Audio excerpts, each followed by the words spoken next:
Yeehaw. All right, here we go. How's everybody doing this afternoon? Evening, kind of in between-ish here. Good.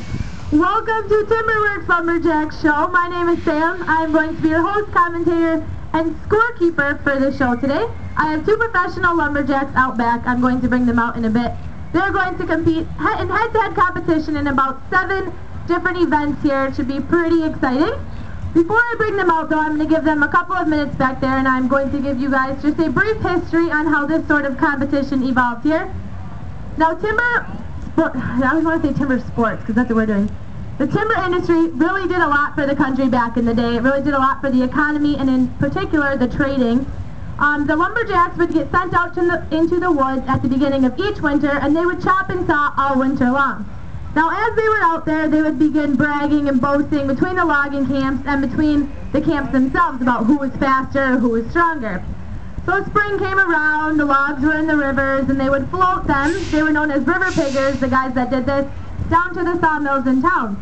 Now, as they were floating these, now imagine about 15 to 20 packed in this little spot, in this little tank right here. Now, this was a very dangerous job. Guys often got caught in between or got stuck underneath them. You'll see these guys out here. It's hard to stay on top of one, much less on top of about 20 of them. So they'd start bragging over that. Who was better at doing that? Who could help who do this? So that got turned into kind of a competition as well.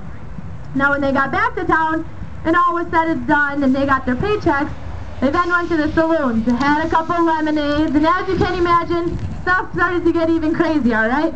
They kept boasting and bragging. Well, my guy's so faster than yours, or my guy can chop faster than yours, or my guy can log roll better than yours.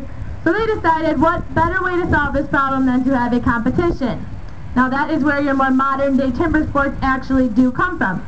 All of these events you will see up here derive from the events you actually saw back in the day, whether it was out in the woods or stuff like axe throwing that they did to see who got to do the dirty jobs like cleaning the outhouse or that sort of thing. Now, with all of that said and done, we're going to kind of simulate that here with you guys today. I'm going to split you guys into 2 different logging camps here, and you're each going to have your own lumberjack to cheer on. I'm going to split you right up the middle of the bleachers here, okay? So everyone in these bleachers here and over here to my right, you guys will all be from logging camp number 9, okay? And everyone over here to my left will be from logging camp number 13. Now, logging camp number 9, you guys think your lumberjack's going to come out here and kick a little you-know-what, right? Yeah, logging camp number 13, you think their lumberjack's a big wimp, and your guy's gonna come out here and take some names, right? Yeah. Alright, I think we're ready to get some guys out here. Oh, one more thing actually.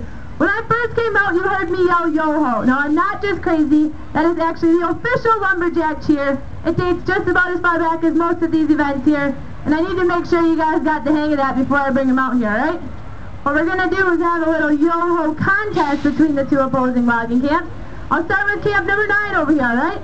On the count of 3, I need your rowdiest lumberjack yo-ho. Here we go. 1, 2, 3. Yo-ho! Alright, that was pretty good. Camp 13, can you beat them? 1, 2, 3. Yo-ho! Okay, I think we're ready. First guy I'm going to bring out will be for camp number 13 over here. Your guy actually hails from Nova Scotia, Canada. He is our owner here. He has been doing this for quite some time. He is a former Ironjack world champion, a great all-around lumberjack. How about a big lumberjack welcome for Mr. Dave Weatherhead? Alright, a few of you on camp number 9 look a little confused. I saw you clapping. Alright, I said that was camp 13's lumberjack. What does camp number 9 have to say to Dave? Boo, I heard a couple boos. Yeah, boo would be the correct answer there. Feel free, alright? Camp number 9, your lumberjack hails from New York, just over there, actually. He has been doing this for a couple of years now. He competes on the collegiate level, at Finger Lakes College. How about a big welcome for Mr. Brunton Austin? There we go, Camp 13 can hang of this.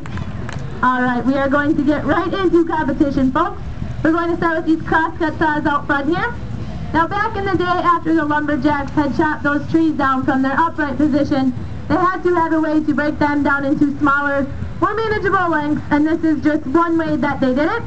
First guy here today with 1 complete wood cookie on the ground will take this event First event of the show here. Who thinks that Brenton for camp number 9 is going to take this one?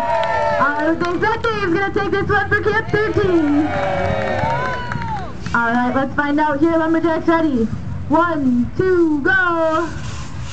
Alright, cheer them on, folks. They can hear you up here.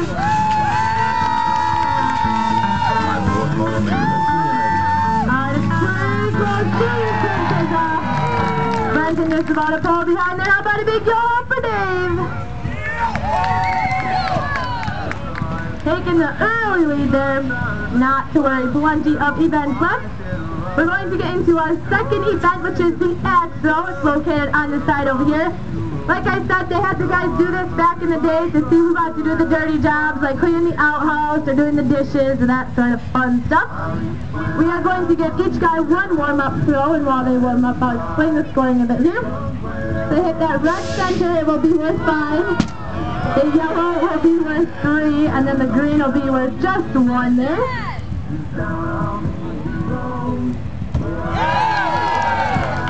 Just a warm-up, easy over here. Alright, each guy is now going to get 3 throws. The man with the highest score at the end will be your winner. Feel free to cheer your guy on or heckle the other guy a bit. Hey, stick it in there for 3, alright. 3 for Brenton.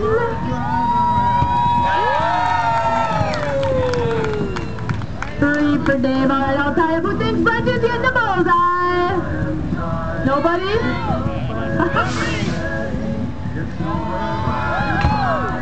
Stick it in there for a 1, alright. Who thinks Dave's getting the bullseye? Alright, here we go.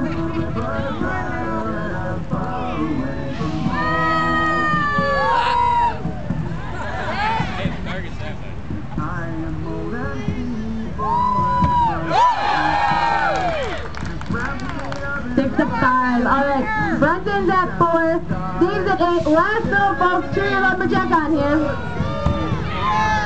Sticks it in for 3, finishes with 7. You have 8, just throw it. You're such a party. Alright, how about a big round of applause for both of those guys, everybody?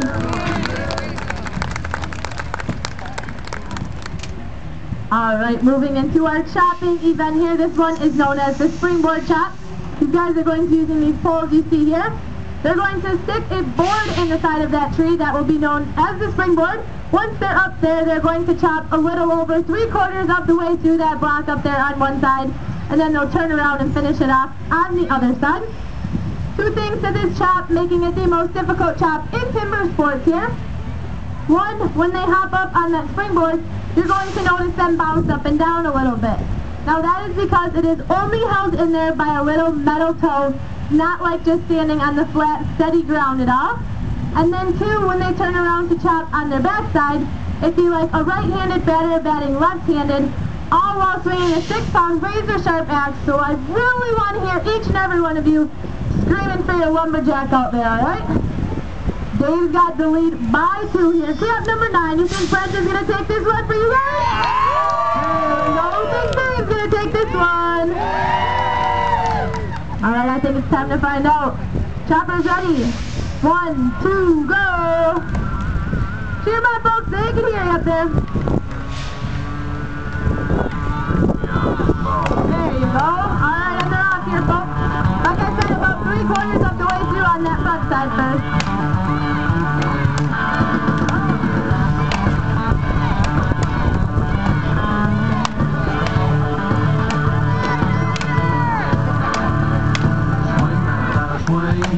Pretty even right now. Dave may have a little bit of a lead there, but not much.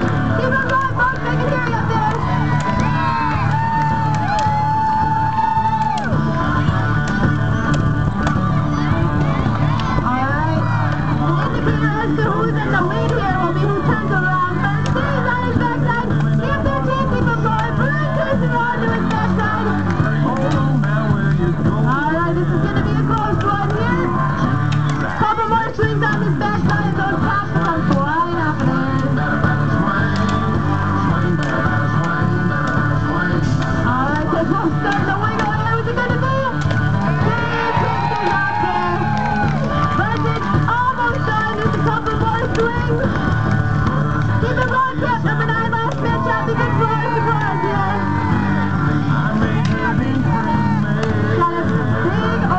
not in there that he's trying to work through right now.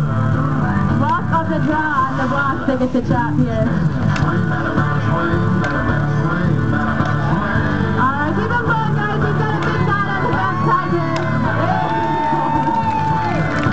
Alright, how about a big round of applause for both of these guys? That is a very, very tiring event.